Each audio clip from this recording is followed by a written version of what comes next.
नमस्कार, आदाब और जय हिंद। आप देख रहे हैं न्यूज बुलेटिन, जहां हम केंद्र सरकार के कर्मचारियों, पेंशन भोगियों, ईपीएस पेंशन धारकों, पूर्व सैनिकों और देश भर के लाखों परिवारों से जुड़ी महत्वपूर्ण सरकारी जानकारियां सरल भाषा में आपके सामने रखते हैं। आज का यह विशेष बुलेटिन उन सभी लोगों के लिए बेहद अहम है जो लंबे समय से 8वें वेतन आयोग, महंगाई भत्ता, महंगाई राहत, फिटमेंट फैक्टर, संभावित वेतन संशोधन और भविष्य में मिलने वाले आर्थिक लाभों को लेकर नई जानकारी का इंतजार कर रहे हैं। पिछले कुछ समय से इंटरनेट और सोशल मीडिया पर इन विषयों को लेकर कई तरह के दावे लगातार सामने आ रहे हैं। कहीं कहा जा रहा है कि 8वें वेतन आयोग की रिपोर्ट पूरी तरह तैयार हो चुकी है, तो कहीं यह दावा किया जा रहा है कि कर्मचारियों की न्यूनतम बेसिक सैलरी में रिकॉर्ड स्तर की बढ़ोतरी तय हो गई है। कुछ जगहों पर यह भी कहा जा रहा है कि कर्मचारियों और पेंशन भोगियों को भारी भरकम एरियर मिलने वाला है। ऐसे माहौल में सबसे जरूरी बात यह है कि वास्तविक जानकारी और अफवाह के बीच का अंतर समझा जाए। इसलिए आज के इस विशेष कार्यक्रम में हम हर मुद्दे को क्रमवार समझेंगे और केवल उन्हीं बातों पर चर्चा करेंगे जिनके बारे में उपलब्ध आधिकारिक सूचनाओं या विश्वसनीय जानकारियों के आधार पर बात की जा सकती है। सबसे पहले चर्चा करते हैं 8वें वेतन आयोग की, क्योंकि इस समय सबसे अधिक उत्सुकता इसी विषय को लेकर बनी हुई है। लाखों केंद्रीय कर्मचारी और पेंशन भोगी यह जानना चाहते हैं कि आयोग की प्रक्रिया किस चरण में पहुंची है, रिपोर्ट कब तक सामने आ सकती है और भविष्य में इसका उनके वेतन तथा पेंशन पर क्या प्रभाव पड़ सकता है। फिलहाल आयोग विभिन्न मंत्रालयों, सरकारी विभागों, कर्मचारी संगठनों और पेंशन भोगी संगठनों से सुझाव प्राप्त करने की प्रक्रिया में लगा हुआ है।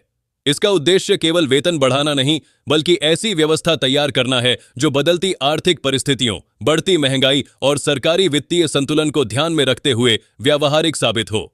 इसी कारण अलग अलग पक्षों की राय ली जा रही है और हर सुझाव का विस्तार से अध्ययन किया जा रहा है।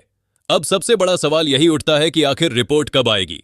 इस संबंध में अभी तक केंद्र सरकार की ओर से कोई निश्चित तारीख घोषित नहीं की गई है।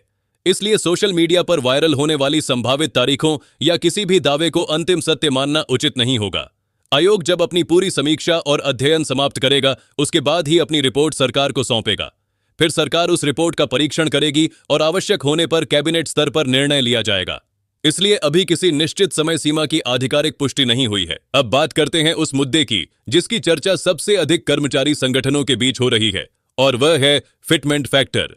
पिछले कई महीनों से विभिन्न कर्मचारी संगठन लगातार यह मांग कर रहे हैं कि नया फिटमेंट फैक्टर ऐसा तय किया जाए जिससे कर्मचारियों की वास्तविक आय में स्पष्ट सुधार दिखाई दे। उनका कहना है कि महंगाई लगातार बढ़ रही है और जीवन यापन की लागत पहले की तुलना में काफी अधिक हो चुकी है। ऐसे में केवल महंगाई भत्ते में वृद्धि पर्याप्त नहीं होगी, बल्कि बेसिक वेतन में भी प्रभावी बदलाव आवश्यक है। इसी के साथ पेंशन भोगी संगठन भी यह चाहते हैं कि यदि नई वेतन संरचना लागू होती है तो उसका लाभ सेवानिवृत्त कर्मचारियों तक भी समान रूप से पहुंचे। कई संगठनों ने न्यूनतम बेसिक वेतन में उल्लेखनीय वृद्धि की मांग रखी है। हालांकि यह स्पष्ट करना जरूरी है कि अभी तक सरकार की ओर से किसी भी राशि या किसी विशेष फिटमेंट फैक्टर को मंजूरी नहीं दी गई है। विभिन्न रिपोर्टों और चर्चाओं में अलग अलग आंकड़े सामने आ रहे हैं, लेकिन जब तक आयोग अपनी अंतिम सिफारिशें सरकार को नहीं सौंप देता और सरकार उन्हें स्वीकार नहीं करती, तब तक किसी भी संख्या को अंतिम मानना सही नहीं होगा। इसलिए कर्मचारियों और पेंशन भोगियों को केवल आधिकारिक घोषणाओं का इंतजार करना चाहिए। यदि भविष्य में बेहतर फिटमेंट फैक्टर लागू किया जाता है तो इसका सीधा प्रभाव कर्मचारियों की बेसिक सैलरी पर पड़ेगा। इसी आधार पर पेंशन की गणना में भी बदलाव संभव हो सकता है, जिससे लाखों पेंशन भोगियों को भी लाभ मिल सकता है। यही कारण है कि सेवानिवृत्त कर्मचारी भी 8वें वेतन आयोग की हर गतिविधि पर लगातार नजर बनाए हुए हैं। अब चर्चा करते हैं उस विषय की जिसके बारे में सबसे ज्यादा भ्रम फैलाया जाता है, यानी एरियर। सोशल मीडिया पर कई बार यह दावा किया जाता है कि कर्मचारियों और पेंशन भोगियों के खातों में लाखों रुपए का एरियर आने वाला है, लेकिन वास्तविक स्थिति यह है कि एरियर तभी बनता है जब सरकार किसी नई वेतन व्यवस्था या संशोधित दर को पिछली प्रभावी तिथि से लागू करने का निर्णय लेती है। यदि भविष्य में ऐसा कोई निर्णय लिया जाता है और प्रभावी तिथि पहले की रखी जाती है, तभी उस अवधि का अंतर कर्मचारियों और पेंशन भोगियों को एरियर के रूप में दिया जा सकता है। फिलहाल इस संबंध में कोई आधिकारिक आदेश जारी नहीं किया गया है, इसलिए किसी भी निश्चित राशि या समय सीमा का दावा करना उचित नहीं होगा। कुछ चर्चाओं में यह संभावना जरूर व्यक्त की जा रही है कि यदि नई वेतन व्यवस्था को पूर्व प्रभाव से लागू किया जाता है तो संबंधित अवधि का एरियर बन सकता है, लेकिन यह केवल संभावनाओं पर आधारित चर्चा है। अंतिम निर्णय सरकार की अधिसूचना के बाद ही स्पष्ट होगा। दोस्तों, यहां एक जरूरी बात और समझना आवश्यक है। आजकल कई वीडियो और पोस्ट में अलग अलग तारीखें बताकर यह कहा जाता है कि फलां दिन से नई सैलरी मिल जाएगी या अमुक तारीख को आयोग की रिपोर्ट जारी हो जाएगी। ऐसे दावों पर आंख बंद करके भरोसा करना ठीक नहीं है। किसी भी सूचना को सही मानने से पहले यह जरूर जांच लें कि वह सरकार की आधिकारिक वेबसाइट, संबंधित मंत्रालय या अधिकृत प्रेस विज्ञप्ति में उपलब्ध है या नहीं। यदि आपको हमारी यह जानकारी उपयोगी लग रही है तो वीडियो को अभी लाइक जरूर करें और न्यूज बुलेटिन चैनल को सब्सक्राइब कर लें, ताकि केंद्र सरकार के कर्मचारियों, पेंशन भोगियों और ईपीएस पेंशन से जुड़ी हर आधिकारिक और महत्वपूर्ण अपडेट सबसे पहले आप तक पहुंचती रहे। अब आगे बात करेंगे महंगाई भत्ते, महंगाई राहत, जुलाई 2026 से जुड़ी संभावित बढ़ोतरी, पेंशन अदालत, लंबित मामलों के समाधान और कर्मचारियों पेंशन भोगियों के लिए आने वाले संभावित सरकारी फैसलों की। अब बात करते हैं महंगाई भत्ते और महंगाई राहत की, क्योंकि इस समय यही ऐसा विषय है जिस पर केंद्रीय कर्मचारियों और पेंशन भोगियों की सबसे ज्यादा नजर बनी हुई है। हर बार की तरह इस बार भी जुलाई 2026 की अवधि से मिलने वाली संभावित बढ़ोतरी को लेकर अलग अलग चर्चाएं लगातार सामने आ रही हैं। उपलब्ध आर्थिक संकेतकों और उपभोक्ता मूल्य सूचकांक के आधार पर कई विशेषज्ञ यह मान रहे हैं कि महंगाई में हुए बदलाव का असर महंगाई भत्ते और महंगाई राहत की अगली दरों पर दिखाई दे सकता है। हालांकि यह समझना बेहद जरूरी है कि जब तक सभी आधिकारिक आंकड़ों की समीक्षा पूरी नहीं हो जाती और केंद्र सरकार अंतिम निर्णय नहीं लेती, तब तक किसी भी प्रतिशत को निश्चित नहीं माना जा सकता। कई बार इंटरनेट पर ऐसे दावे भी देखने को मिलते हैं जिनमें पहले से ही तय प्रतिशत बताकर लोगों के बीच भ्रम पैदा किया जाता है, लेकिन वास्तविकता यह है कि अंतिम फैसला केवल सरकार की मंजूरी के बाद ही प्रभावी होता है। यदि भविष्य में नई दरों की घोषणा की जाती है तो उसका लाभ नियमानुसार कर्मचारियों और पेंशन भोगियों दोनों को मिलेगा, और यदि प्रभावी तिथि तथा भुगतान की तिथि के बीच अंतर रहता है तो उस अवधि का भुगतान भी संबंधित नियमों के अनुसार किया जा सकता है। इसलिए किसी भी प्रकार की जल्दबाजी में निष्कर्ष निकालने के बजाय आधिकारिक आदेश का इंतजार करना सबसे उचित रहेगा। इसी क्रम में पेंशन भोगियों से जुड़ा एक और महत्वपूर्ण विषय सामने आता है, और वह है लंबित मामलों के समाधान की व्यवस्था। देश भर में ऐसे अनेक पेंशन भोगी हैं जिन्हें वर्षों से पेंशन निर्धारण, संशोधन, भुगतान में देरी या अन्य प्रशासनिक समस्याओं का सामना करना पड़ रहा है।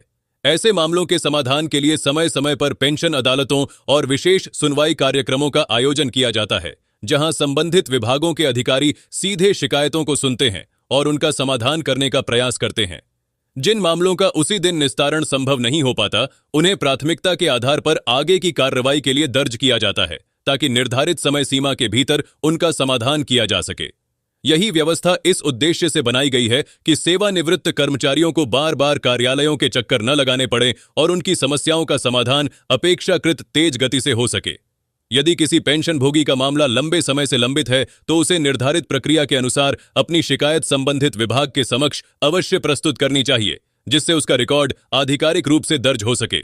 अब एक बार फिर 8वें वेतन आयोग की ओर लौटते हैं, क्योंकि आने वाले समय में इसी आयोग की सिफारिशें लाखों कर्मचारियों और पेंशन भोगियों के आर्थिक भविष्य को प्रभावित कर सकती है। वर्तमान में आयोग विभिन्न स्रोतों से प्राप्त सुझावों का अध्ययन कर रहा है और कोशिश यही है कि नई व्यवस्था ऐसी बनाई जाए जो कर्मचारियों की अपेक्षाओं और सरकारी वित्तीय संतुलन दोनों के बीच उचित सामंजस्य स्थापित कर सके। यही कारण है कि किसी भी निर्णय में जल्दबाजी नहीं की जा रही है। सरकार भी चाहती है कि अंतिम रिपोर्ट पूरी तरह व्यावहारिक हो और भविष्य की आवश्यकताओं को ध्यान में रखकर तैयार की जाए। यदि आयोग की सिफारिशों को मंजूरी मिलती है तो बेसिक वेतन, पेंशन संरचना, भत्तों और अन्य वित्तीय लाभों में आवश्यक संशोधन देखने को मिल सकते हैं। हालांकि अभी तक किसी भी प्रस्ताव को अंतिम स्वीकृति नहीं मिली है, इसलिए इंटरनेट पर चल रही संभावित रकम, निश्चित तिथियों या तय फैसलों को प्रमाणित सूचना नहीं माना जा सकता। दोस्तों, आज सूचना का दौर बहुत तेज है और सोशल मीडिया पर कुछ ही मिनटों में कोई भी खबर लाखों लोगों तक पहुंच जाती है।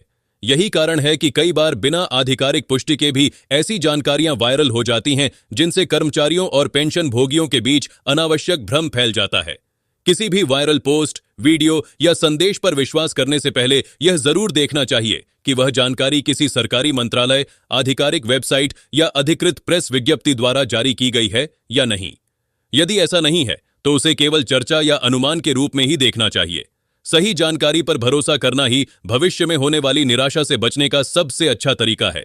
जितना जरूरी नई खबर जानना है, उतना ही जरूरी उसकी सत्यता की जांच करना भी है। यदि आपको अब तक दी गई जानकारी उपयोगी लग रही है तो वीडियो को लाइक जरूर करें और न्यूज बुलेटिन को सब्सक्राइब करना बिल्कुल न भूलें। आपके एक छोटे से सहयोग से हमें ऐसी ही प्रामाणिक और उपयोगी सरकारी जानकारियां लगातार आपके सामने लाने की प्रेरणा मिलती है।